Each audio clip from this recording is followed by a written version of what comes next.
Welcome, everybody. Thank you so much for joining us on Zoom tonight. Tonight's program is going to get us started on a whole new season of Nature Talks in partnership with Mid-Coast Audubon, just like we did last year and the year before. And before we get started, I just want to mention that you can type in any questions or comments you have into the chat or Q&A, and we'll read them out loud at the end of the presentation. And right now, I'll turn it over to Will Broussard from Mid-Coast Audubon. He'll tell us a little bit about the organization and introduce our speaker tonight. Over to you, Will. Julia. Thanks, Julia. Thank you all for joining us tonight. I know it's been quite a while since we've gotten together for our program series, so I wanted to let you know that we're starting our series now, and we'll be running programs pretty much every third Thursday through April.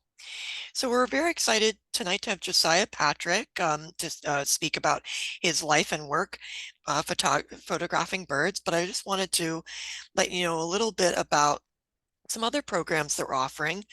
As you know, Mid-Coast Audubon is a nonprofit organization associated with Maine Audubon. We're a chapter of Maine Audubon, and we lead a number of different programs through Mid-Coast Maine.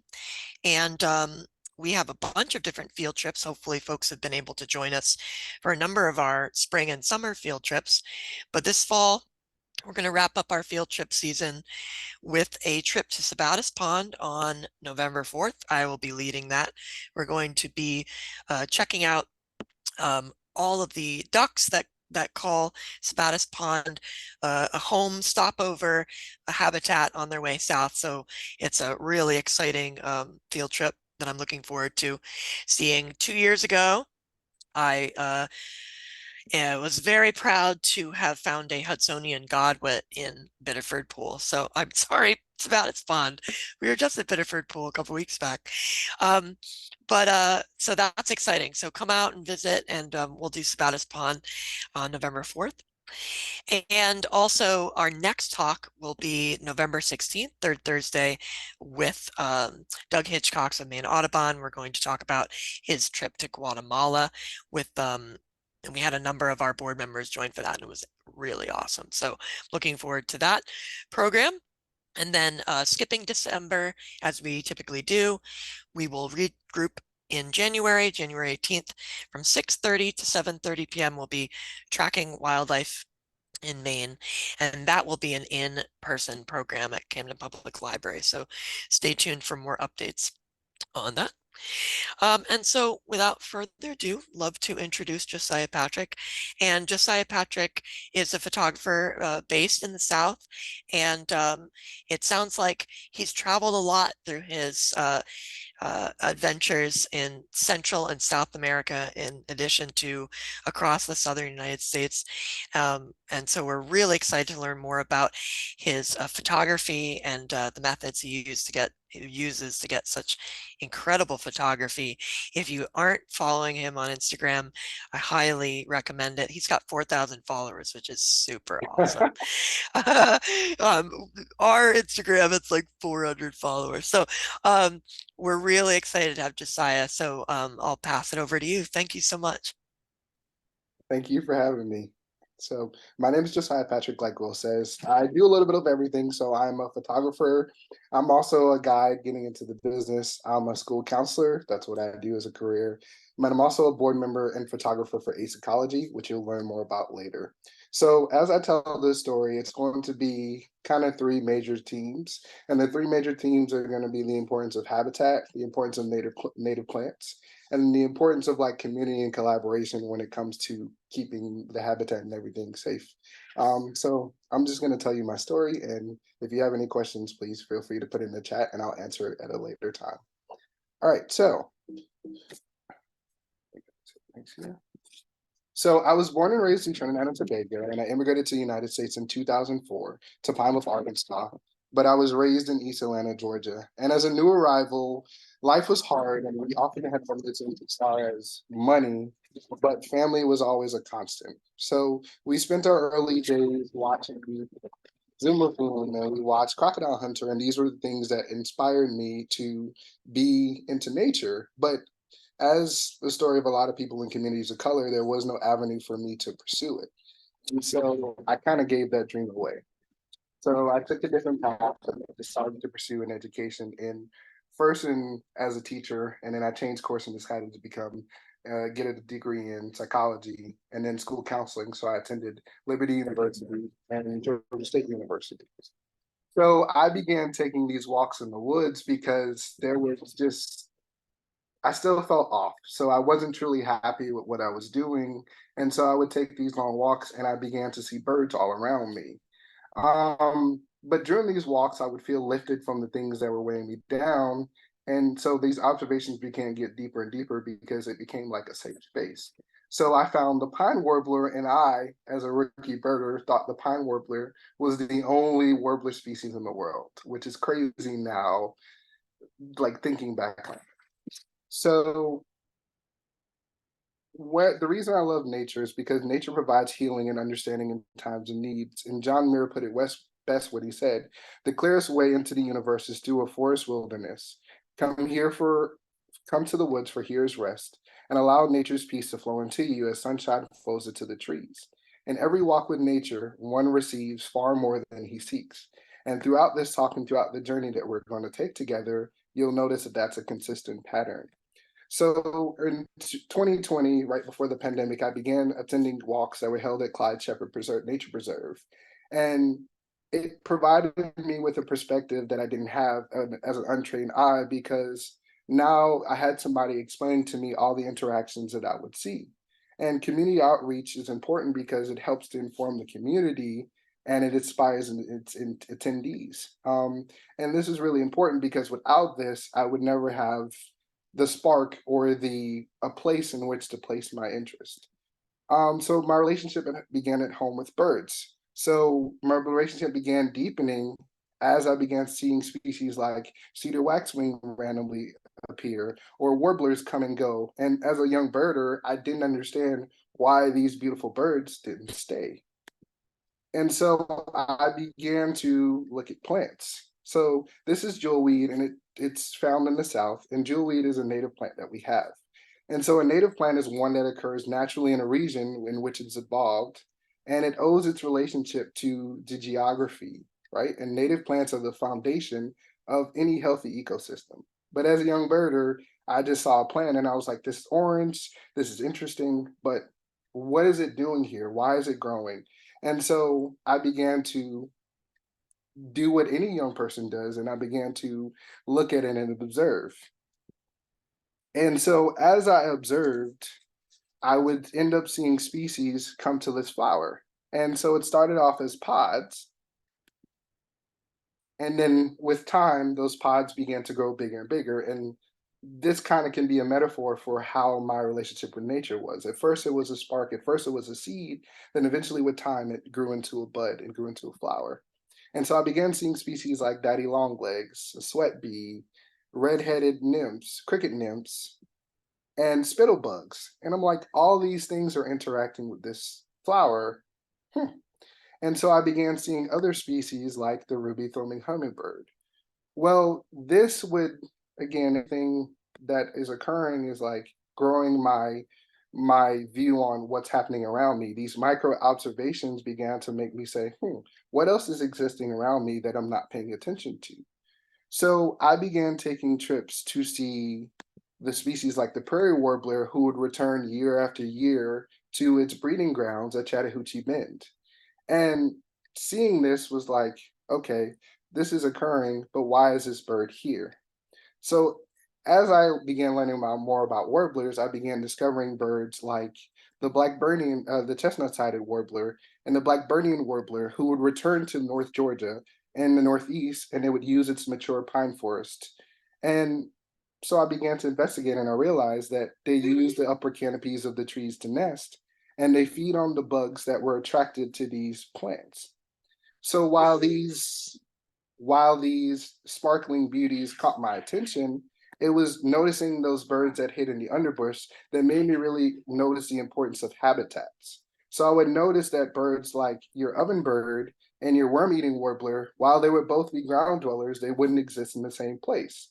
And so I began to notice that worm-eating warblers ovenbird would only exist on steep slopes and areas in which the mountains would kind of come down. And then I would notice that worm-eating warbler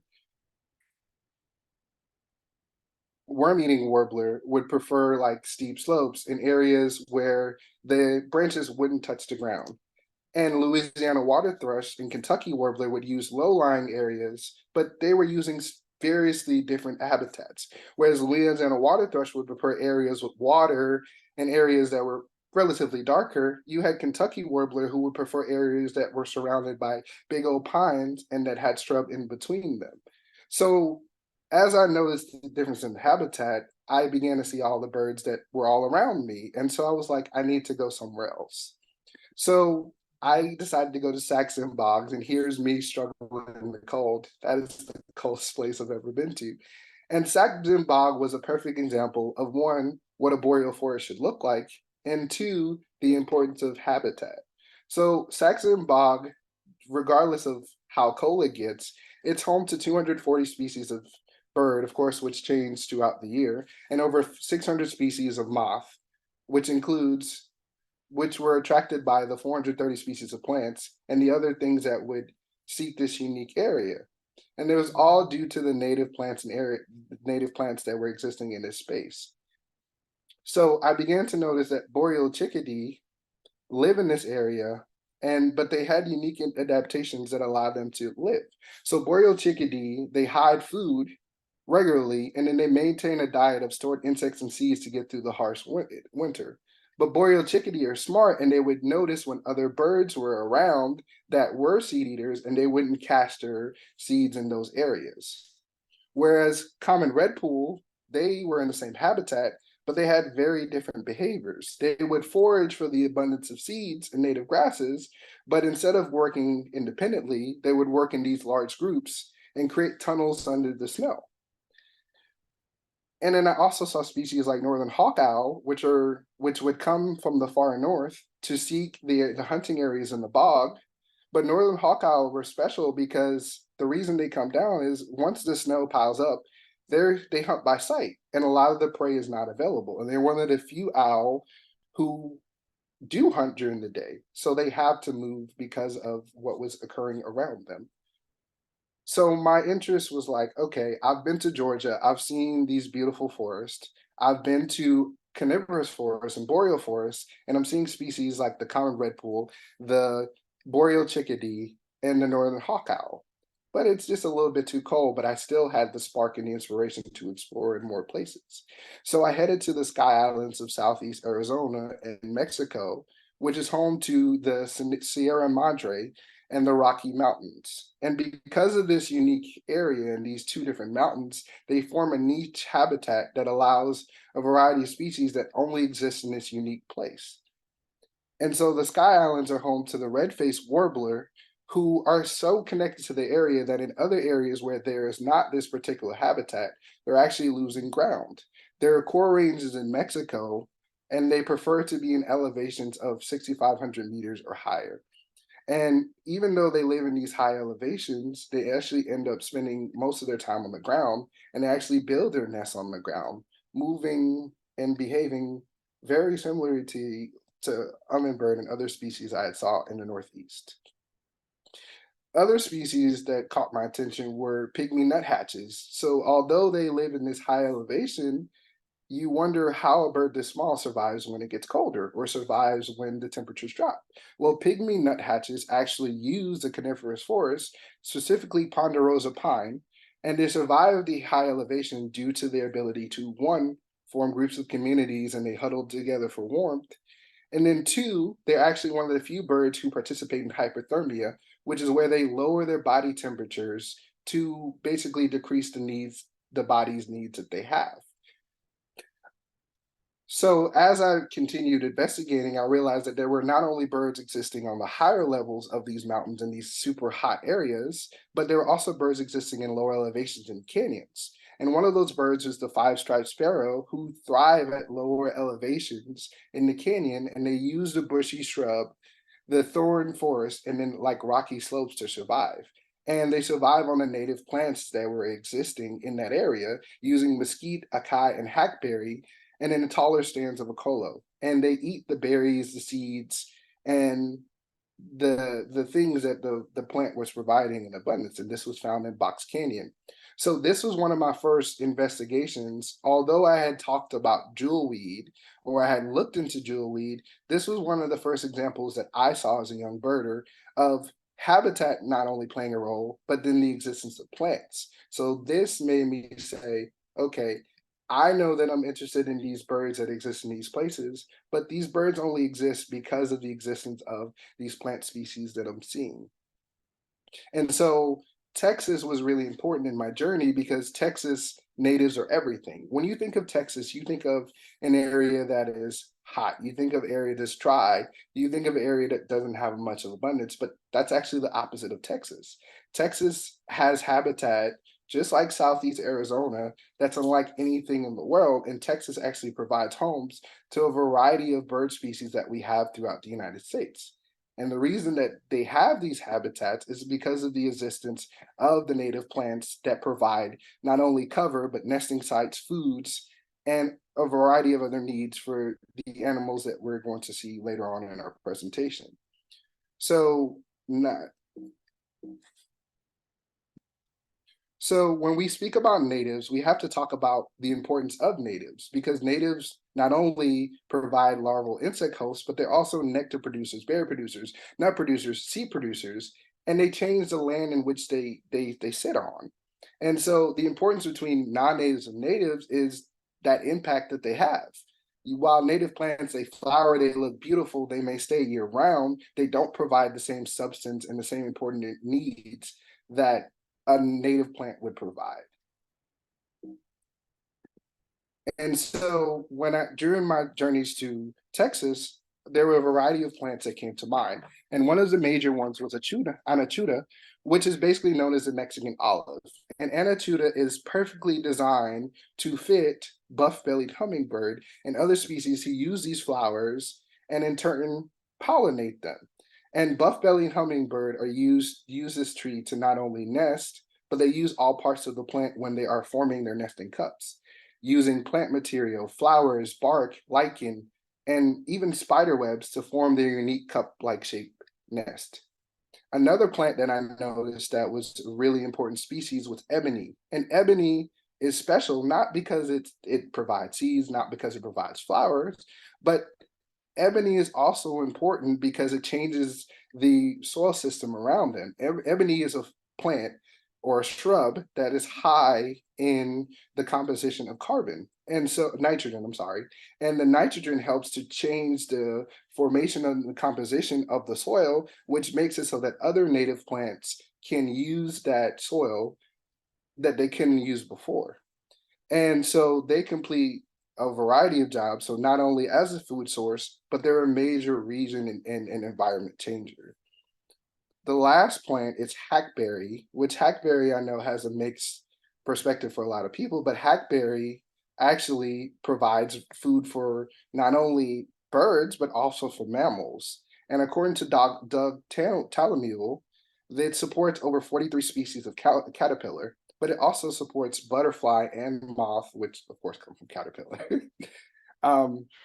And so the leaves are a favorite because they're easy to break down. And then throughout the year, it's used by these native species. So in the first instance, I learned about the importance of habitat. And then while traveling through Texas, I'm learning that habitat and plants go hand in hand. And so when I saw this connection, there were things that were attracted to this unique area of the Rio Grande, which is where I went in Texas.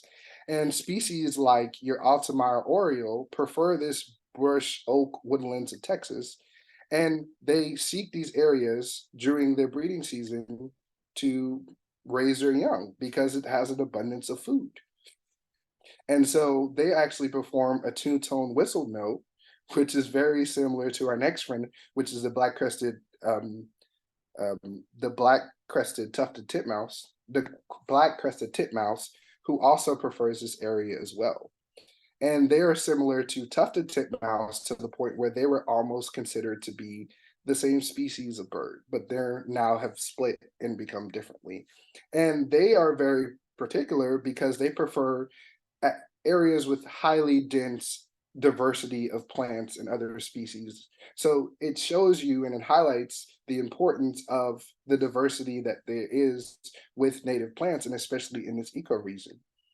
And of course, buff-bellied hummingbird are found in the Yucatan, but they're also found in this specific area because of plants like your waxmellow, because of plants like your ebony, because of plants like your anatuta, because they have this relationship between both the plant and the habitat that these plants inevitably create.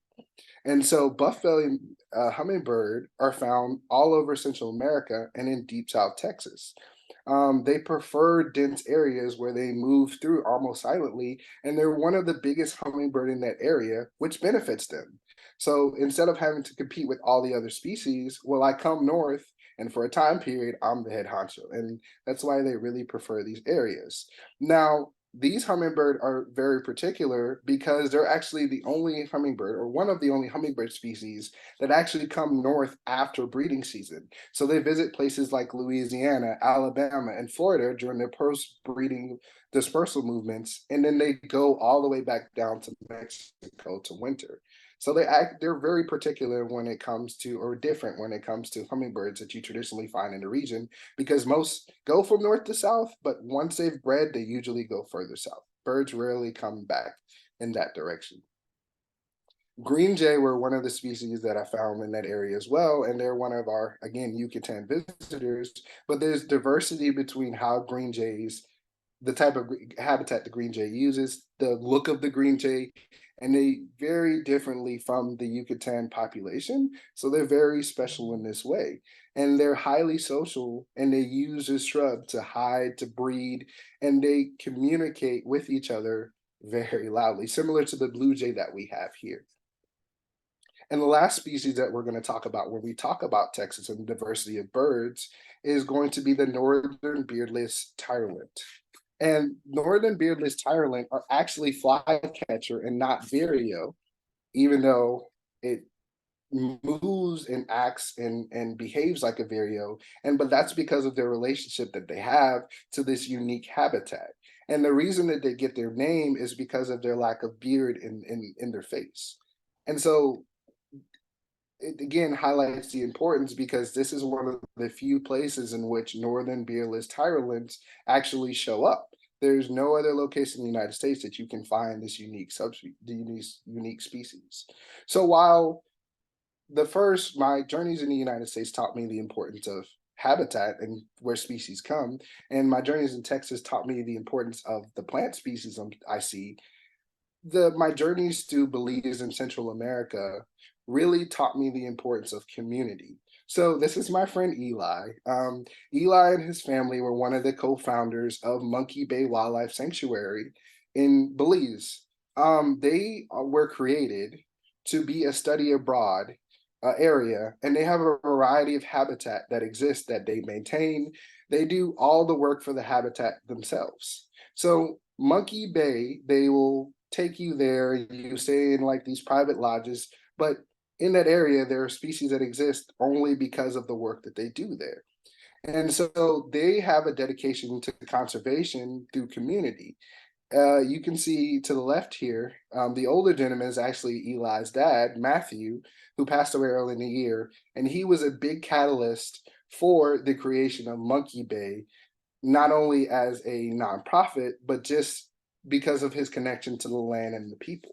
And they do everything on their own, from prescribed burning to guiding to park rangers who sleep in the park to maintain the tranquil area that they fought so hard to create.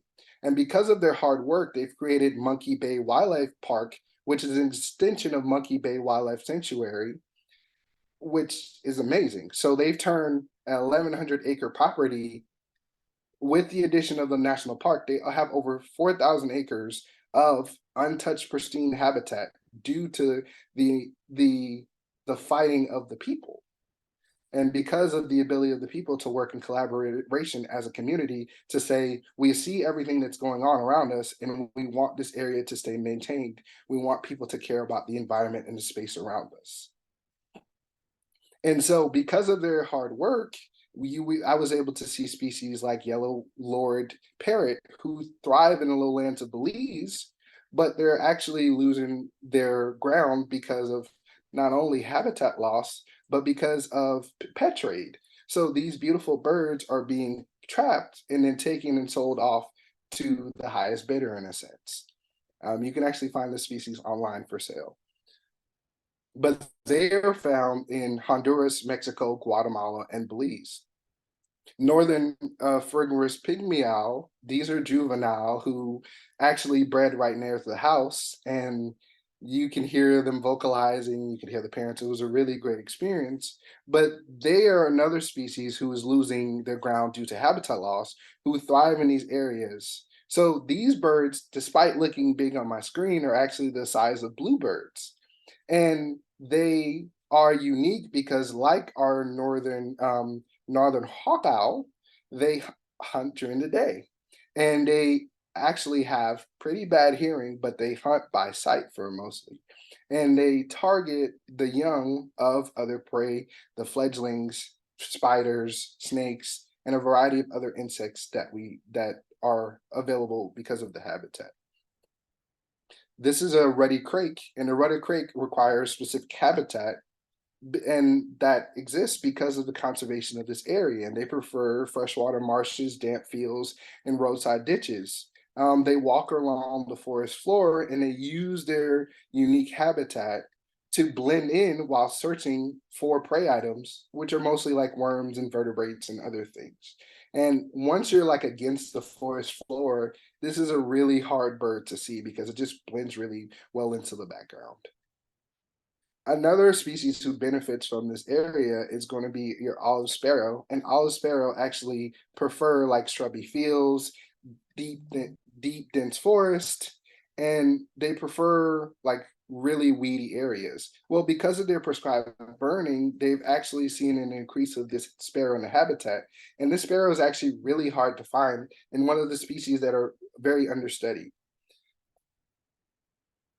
So tobacco K is another example of the extension of their commitment to community.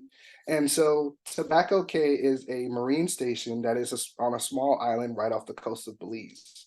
And so they use Tobacco K to study fish, but they also use it to connect with the fishermen who are in the area.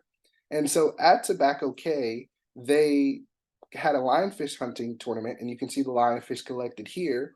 And if no one knows, lionfish are it's actually highly invasive and was introduced to the area. Well, because they have no natural predators and they're highly invasive and highly poisonous, I'm sorry, the locals were first very afraid, one, to hunt them, and two, they didn't think that anyone would buy them.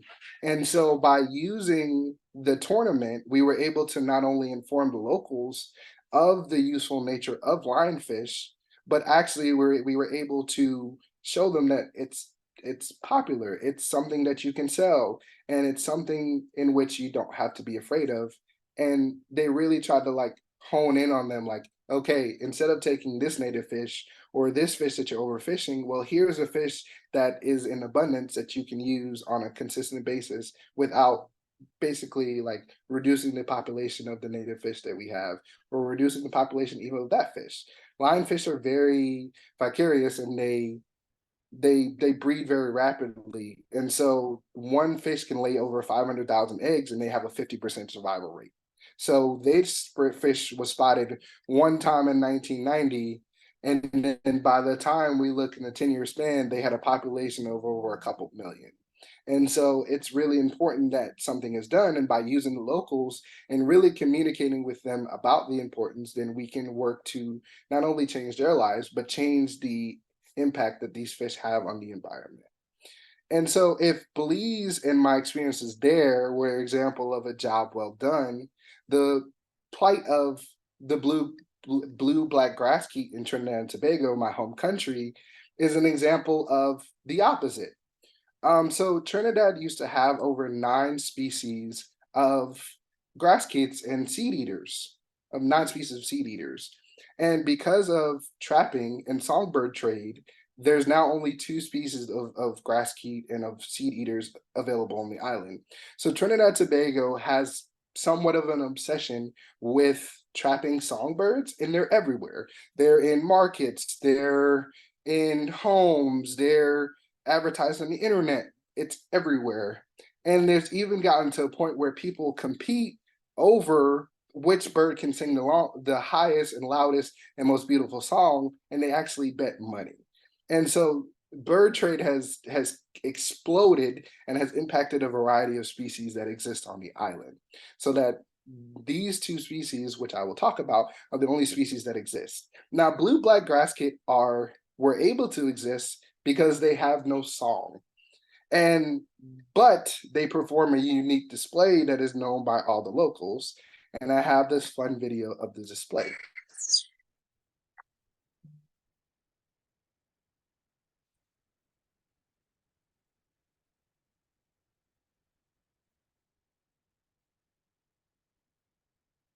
So this display has earned its name as Johnny Jump Up because the bird is jumping up, it's squeaking, but it's not something that is boisterous enough for the locals to say, hey, we want to trap and keep this thing.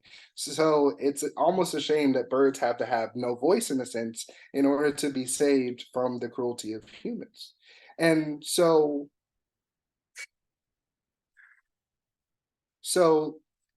sorry. So there's a place called Wildfowl Trust in Trinidad and Tobago that's working to change the tide of the legacy of the bird species that exist there. And one of the species they've started with is the scarlet ibis. So the scarlet ibis is a really beautiful bird, and it exists all over parts of South and Central America.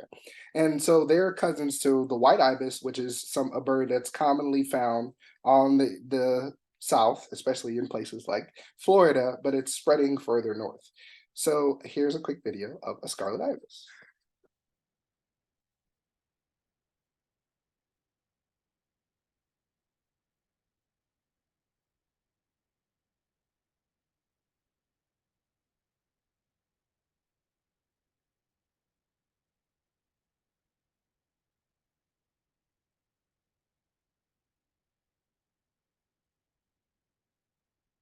So scarlet ibis get their colors from the food that they eat. So there's not much major differences between scarlet ibis and white ibis, but similar to flamingos, they hunt and use the same areas, which is where they get their amazing colors. And the juveniles actually look a little bit different from the adults, but then they eventually gain their reddish color. This was taken at the Wildfowl Trust Sanctuary, where they have active breeding programs that work to re-release scarlet ibis into the wild in areas that they are not anymore. And so there are many places where you can see scarlet ibis, like the Caroni Swamp and Navarra Swamp, but these are special areas that are protected by the people of Trinidad and Tobago. One of the few areas. There's still large scale pollution, and there's still large scale, kind of like a flippant nature about the importance of birds and wildlife. And a lot of them are still being actively hunted. But besides the scarlet ibis, animals like black-bellied whistling ducks and blue and yellow macaw are being saved because of the captive breeding programs that are existing in these places. So black-bellied whistling ducks were actually the catalyst for the creation of the Wildfowl Trust, because they were the first species of bird that they started actively breeding. Because they would notice that hunters, because of the size of the bird, they wouldn't just take one. So they would take 10, 15, 20, 30. And soon other hunters began noticing, well, these birds aren't existing anymore. So there's something going on. We need to make a change. And he actually bought an injured duck and said, here, we need to do something about these species. And so they released, since 1962, they've released almost 1,300 black-bellied whistling ducks alone, but they've also helped to other duck species and have released 1,400 other species of duck. Another species is the blue and yellow macaw, which I referenced earlier, and that's because of, again, songbird trade. My grandmother, unfortunately, actually had one of these because they were so widely traded, and she's kept songbirds forever. And I constantly say, hey, we can't have these birds around. They need to be free. So blue and yellow macaw, there at one point, there was only 15 birds left in the entirety of Trinidad and Tobago. And that was in 1959. And since that point, they've said, well, we want these beautiful species to come back. And now they're actively breeding in the wild in large flocks because of the work that's being done by organizations like Wildfowl Trust. So while Trinidad was an example of how it's not being done on a wide scale, but it's being done, Tobago is an example of kind of committing to conservation all the way, because Tobago is home to the black-faced grasskeep. So remember that I referenced that there are two species of seed eaters that are left on Trinidad in large number, and that is the blue-black grasskeep and the black-faced grasskeep. The black-faced grasskeep participate in the same behavior, and again, they have no song, so that's one of the reasons why they've stayed. They've stayed in high numbers. Also, they exist on Tobago, which has a totally different attitude about conservation, a totally different attitude about the maintenance of wildlife. And so black-faced grasskeep are found on the island of Tobago, but especially they're found on the Trinidad Main Range, which is Main Ridge Forest, which was founded in 1776, and it's home to over 200 species of birds, including a variety of endemics. If you visit the place, which I recommend that you do, it is untouched. There's not a single layer, there's not a single piece of trash. The forests are not cut. The roadways are perfect because they take pride in the importance of conserving and taking care of the environment. And so here is an example of what you would see if you visited the Trinidad Main Ridge forest. And you see that it's a mature forest, has many layers of canopy, has lots of undergrowth, and so it provides home for a variety of species. So one of those species is the Trinidad motmot, which survives in pristine forest. Although named after Trinidad and Tobago, Trinidad motmot are actually far more common in Tobago, and the reason is because of their ability to conserve the habitat. They're ground nesters, which means they need really well-developed forests, and Trinidad, while its forest is developed, it's fragmented in many different places in many different ways. Trinidad and Tobago are also very different in their geography because Trinidad is more like mainland South America, and Tobago is more like the islands that are further north and further east of it.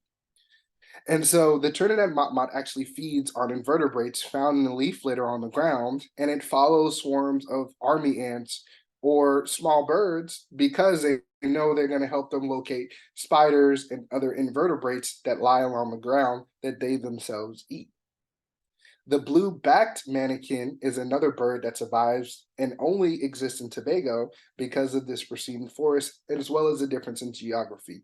So in this area, although it looks like a big heavy bird, they're actually very acrobatic, and they sally and move and fly in unique ways in order to, one, obtain fruit, and two, to fly catch. Now, the unique thing about the blue-black backed manakin is their lekking, right? So lekking is when birds come together in a group to perform elaborate dances in order to attract their mate. Well, you guys are in store because here's the video that I've never shown, even my social media, of blue-backed manakin lekking.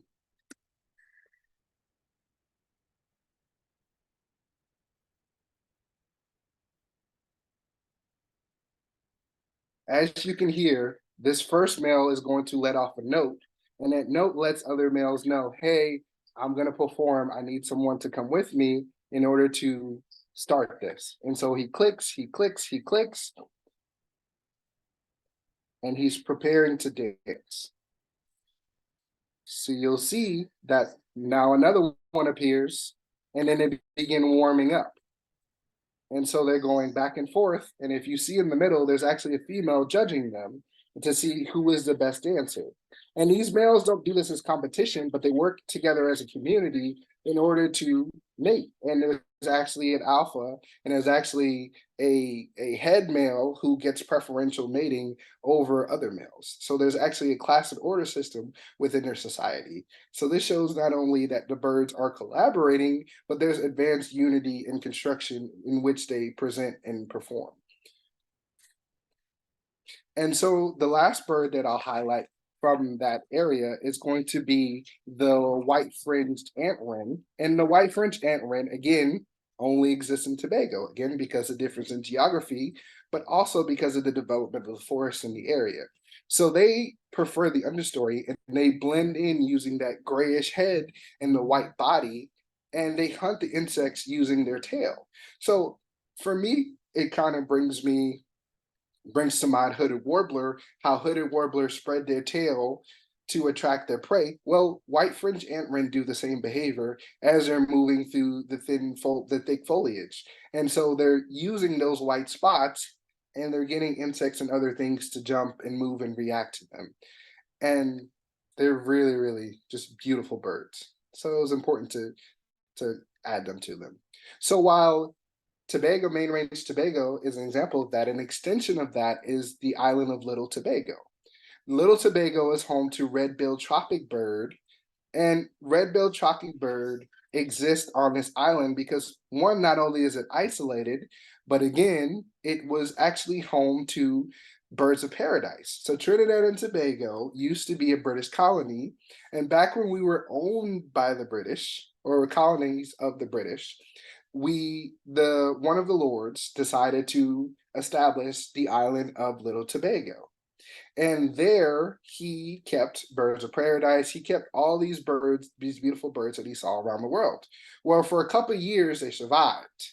But once the guy died, he gave it to his son, and his son no longer wanted it. But the locals, just once all the birds died off, they said, okay, this is still a unique area where birds come to breed and live.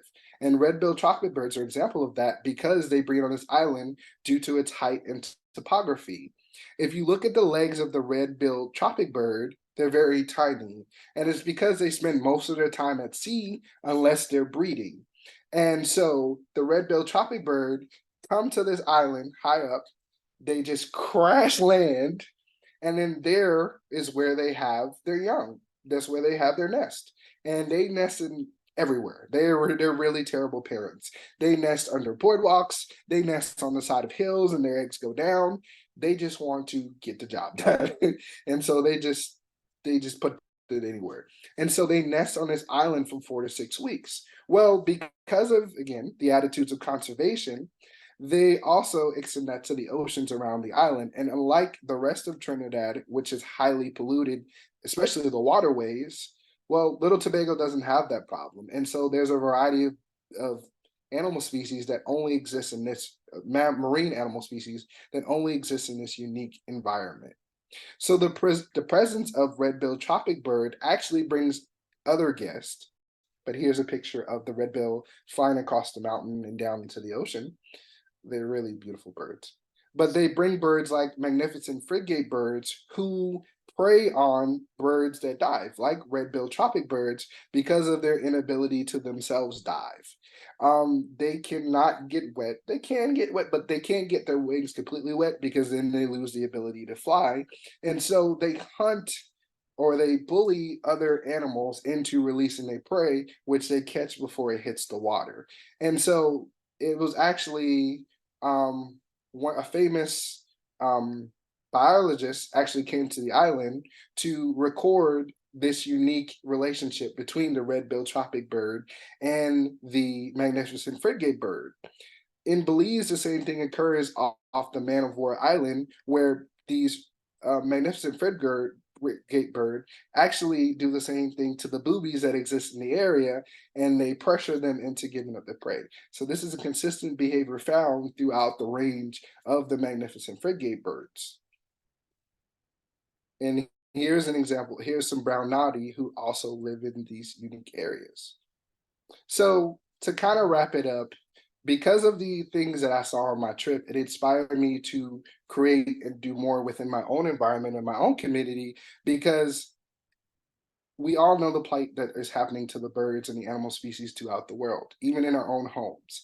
And so I was inspired with a group of friends. We developed a applied community ecology. Actually my friend's idea, and using the the community outreach that came because of the Jewelweed project, it was wildly successful because people were like, this is going on, and they followed each step of the formation of the jewelweed. They wanted to know what was happening next, and they themselves in turn finally discovered a native plant that they were like, okay, this thing is growing everywhere. What is going on? What do we do with this unique plant?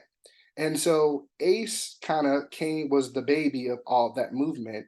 And Ace, basically, we introduced sheep to the area, but we also introduced community work to Clyde Shepherd Nature Preserve to help get rid of some of the invasives that were happening, working together as a group to create longstanding change in the areas that we would see. And so because of that, Clyde Shepherd now has had major changes to its habitat because of the commitment of the people to create change. And so this is an example of community and collaboration working, and that's what we see over and over again, and that's what I've seen over and over again in my journeys throughout the Southwest, throughout South America, throughout North America, is that birders are not only a community and group of people, but they're a group of people who care. And so if we apply these attitudes of conservation, if we apply these attitudes of using community to create change, to promote natives, to increase habitat, then we in turn help birds and animal species to thrive and live and grow. Thank you. Thank you so much, Josiah. That was great. If anybody has any questions or comments, you can put your questions in the chat or the Q&A, and we'll read them out loud. I wanted to ask Josiah if you could go back to the video of The I think, mannequin? was it the blue-backed mannequin? Yes. And So then, that was one of my favorites. I love seeing that behavior because Lecking is something that happens here in the Northeast in the United States, right? We have Right. ground chicken, we have other species to do it, but in this such unique habitat in my home, it offered me just a perspective of a space that I've known my entire life. And so that made me feel like, wow, like all these things are existing. Like even when I've seen over 980 species of birds, but seeing them Wow. in your whoa. home, yeah, I'm going for 1,000 this Christmas. But seeing these Christmas. relationships, yeah, I'm going to California. So seeing these relationships in a space that I know is home, it was like, yo, this is amazing. Hmm. So Cool. here it is. Looks like we do have a question from, I'm not sure how to pronounce Kanika or Kanika Waters, asks, what has been your favorite birding experience and why? Oh man, that's a hard question. I know it's not featured here. Trinidad and Tobago was one of my favorites just because, like, again, it offered me a different perspective of home. And for a long time, when I thought of home, I only thought of family. Well, now I know like what's around and the animals there. And then, like, I feel like birds are like second family to me. So now I feel like I've discovered my family at home. You know what I mean? It was already the human families, but now I have my bird families and the things that I can now connect with when I'm there. Another favorite spot of mine, it's gotta be Ecuador, just because like I went to Antisana Ecological Preserve and seeing species like the Indian condor and seeing like sun bears and just it's just such a unique place, from the people to the food to their attitudes about nature. It's a great area for me. It's wonderful. We have another question from Gail Presley, one of our board members at Mid-Coast Audubon. Did you discover photography because of birding or birds because of photography? Good question. I think it was photography because of birding. So a lot of people don't know this about me, but I have really terrible eyesight sometimes. So like if it's just a bird in a tree, I can't see it. And so it was hard for me to see these moving things and be like, this is a this is a warbler, or this is a chickadee, or this is a this and this and that. So by using the camera, it offered a different perspective, and it allowed me to understand the characteristics of a golden wing warbler. It allowed me to understand that chickadee forage in a unique way. It allowed me to understand the relationships that were existing around me, because it's almost like a microscope into that behavior. And by having the camera, I was more intentional in seeing the things that were existing around me. So I think the camera just brought intentionality. So I think photography because of birding. Yeah. I have a question that's sort of related to that. Do you ever feel like, do you ever intentionally go observe birds, either just listening to them or being in the natural environment without your camera in order to experience it differently? Because I know that I never want to go anywhere without my camera in case, I see a really cool bird. Yes, when I lead bird hikes, I don't take my camera out. Oh, wow. Also, when I just need a decompression moment, I'm like, no, I'm just gonna go, and so I don't take my camera with me during those moments. So it's not always, and like I've realized at first I was really obsessed with the perfect photo, but once I immersed myself within nature and I began becoming a casual observer, these birds would have these natural interactions around me without me needing to force the perfect moment. So just going out when I knew birds were most active, like instead of going out at 9 o'clock, like most bird hikes start because people don't like waking up early, I started thinking like a bird. Okay, if I get up super early, first light, well, there's no people there. There's going to be more activity. It's cooler. And so once I started adapting that mentality of let me do and be what the birds are, pretty much what the birds are doing, then I began to have a deeper understanding and a deeper like connection. Yeah. Neat. Yeah. So we have another question from Kanika Waters. If you could be one bird, what kind of bird would you be and why? Oh man. It's tough. I would be oof. Man, I would be a long waddled umbrella bird. Are you guys familiar with long waddled Oh, umbrella I gotta bird? look this up. Is this a Australian bird? No, No? it's found in Ecuador. I'll pull it up for you. No worries. Long wattled umbrella. Oh, umbrella. Okay, it's Yeah. okay. And So this is why? Why would you be a long wattled umbrella bird? um habitat is unlike any I've ever seen. Cool. It hangs out in tall cecropia trees. It hangs out in super high elevations. Its displays with that waddle is pretty cool. It eats it eats things I would actually eat, like berries. You know, I would eat an occasional insect if I need to. But it's just such a unique, different bird from its Oh vocalization to gosh, the it's way a it beautiful performs. bird. Exactly. Like we should share this bird. Yes. Long wattle umbrella bird are Try to pretty find it. top notch. Wow. It's related to the cock of the rock. Yes. One of the is that a mannequin? What, cock of the rock? Yeah, is it cock of the rock with mannequin? I'm not entirely sure. I've Yeah, seen them. I don't know either. if they're mannequins or not. Okay, long wattled. 'Cause- yeah. But yeah, they're pretty fantastic birds. Oh Yeah. wow. Okay, I'll share. That's a really beautiful bird. It's different. You know, I could be a warbler because my favorite bird is the golden wing warbler, just because they're one of the you know, because they're them and blue wing are basically being kind of forced into being the same species because they're interbreeding. And so eventually there's not going to be any pure golden wing warblers. So the fact that I'm seeing or potentially seeing one of the last pure versions of the bird, pretty cool. It's just Hmm. me. Where do those live?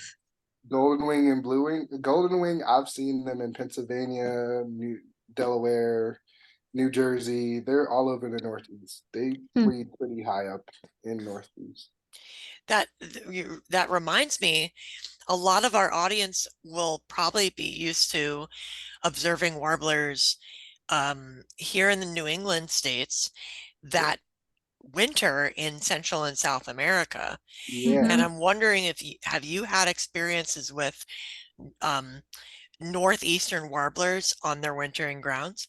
Yeah, so I saw in Costa Rica. Costa Rica has tons of Wilson's warbler and Oh, mourning cool. warbler. There's occasionally golden wing that get down that far. It's actually interesting because my friend in Belize, during migration, they actually stop over in one of the islands in Belize, and he'll find cerulean warbler on the ground because Wow. they're so tired from jumping over that they're like, all right, we're just gonna sit here, and they're just all over the ground. So he's seen dozens of warbler just hanging out. But I think Wilson's in Costa Rica was the most surprising, just because they were found at a relatively high elevation, same habitat near water, real moving, but they were pretty consistent in what I was seeing. And mourning warbler, they were everywhere. I was like, we don't see mourning warbler this consistently because I lived in Georgia at the time. I've never seen a mourning warbler in Georgia, but they were all over Costa Rica, so it was really cool. Cool. Yeah. Neat. I have a question. What resources or like what ways did you use and do you still use in your like self-education of birds? Because you know a lot. And it seems like like you went from knowing not so much to knowing a lot. Was it a lot of it just from experience, or do you have like books that you always refer to, or So good one that I use is Hawk ID. It's an app, and you can find most of the birds in North America through Hawk ID. You'll see a little hawk on it, and it's excellent. I also get a lot of books for the trips that I'm gonna take. It's kind of like my ritual where I'll get a book as a gift, of course, and then I'll just study that book like my bread and butter for like about a month before I go. And by the time I get there, I'm already knowledgeable of the birds and species that I've seen. I'm also reading the new guide to flycatchers and impids. I'm sorry, the guide to impinoxes and peewees, and that's a good resource for flycatchers and impids, which is really hard. If you're a birder, you know that learning about impids is like one of the hardest things. But it's a great example of a book that's not only scientifically based, but it's well written as far as it's easy to read. Lots of visuals, comparison pictures. It's one of the best references I've had. I've also have like 3 copies of Sibley's, both East Coast and Birds of North America. So I'm not afraid to be wrong. I think sometimes when you've birded or you're a birder, that's like the constant fear is like being wrong or misiding. But I've learned the only difference between an experienced birder and a novice birder is the amount of mistakes that you make. Yeah, And being unafraid to just be like, yo, I was wrong. And can you teach me how you made that different choice on this bird species? And absolutely. people will just be like, okay, this is what I did. And just asking questions and being humble, it Yeah, goes a long way. Because you're gonna make mistakes. It's just natural. yeah. yeah, good point. Really good point. Absolutely. I've heard that among many other birders. It's the differences between the number of mistakes you make. I It's mean, there's great. That's no how way you to do learn. it. That's how Even you I learn. can, yes. And even in the field, I've seen a bird 1,000 times, and sometimes they'll have like a different plumage during that time period, or they could be molting, or in different areas they look differently and they act differently. And so you just have to prepare yourself for the ride. And I think that's the beauty of birding. It's kind of like playing Where's Waldo with old friend during migration. But when you find something new and different, it's that moment and feeling of euphoria and joy. And there's nothing like it in the world of seeing a beautiful species just existing and being. So it's a great feeling. Yeah, well said. Makes me want to go out and see some birds now. Exactly. That's what we're supposed to be doing. Yeah. Yeah, well, thank you so much. I don't see any other questions at the moment, And but thank you for having this was a great journey into different bird habitats and why that's important, and also the element of community. So thank you so much. me. Very important. Thank you all. All right. Well, I'll see you later then. Good night, everybody. Oh, wait, we have one more question. Oh no, someone just said thank you. Okay. Oh, thank you. All right. Good night. Good night.